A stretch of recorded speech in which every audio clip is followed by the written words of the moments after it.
Hello everybody, so I'm going to do another little bit of informational video. This is not legal advice, this is just simply information.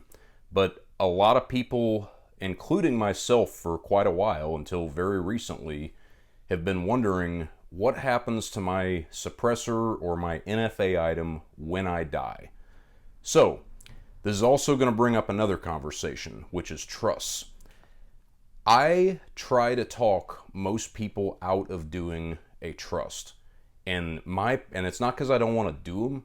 It's really not much extra work for me to do, but my opinion on a trust is that unless you intend on sharing your NFA item with other people, then a trust really isn't that much of an advantage. So when you die with a trust, or when someone dies that owns a suppressor NFA item, that person doesn't really have to do anything. They can just go ahead and take possession of the item. So it's a little bit easier, but if you have it as an individual, which everyone that's bought one from me so far has, when you die one day, which will hopefully be a while from now, that NFA item can be transferred to an heir one time tax-free, and that goes for anybody that owns it after that too. It can be transferred down to the willed heir tax-free. So the ATF actually published a letter on this back in like 1999, and it was recently, not really recently, but revised in 2006. And what it says is that whenever a person dies, the executor of the state the executor of the estate must maintain custody of that NFA item.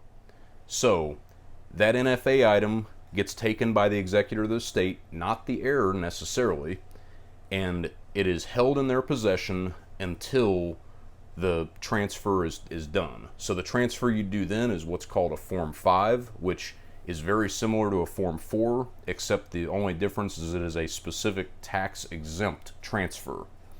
Now, it also says in there, to my surprise, that the executor of the estate is not allowed to go and just drop it off at an FFL dealer.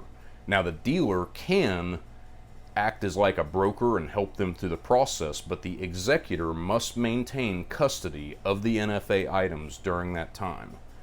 Now, those items that they must maintain custody of, the ATF really doesn't say how long they're allowed to, like, they don't say a specific time of how long they're allowed to possess that item without doing the transfer.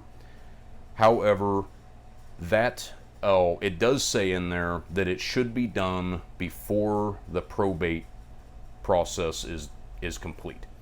So it can be transferred tax-free to either someone who is named in a person's will to receive it, or a person that is by state law entitled to receive those items of the deceased person.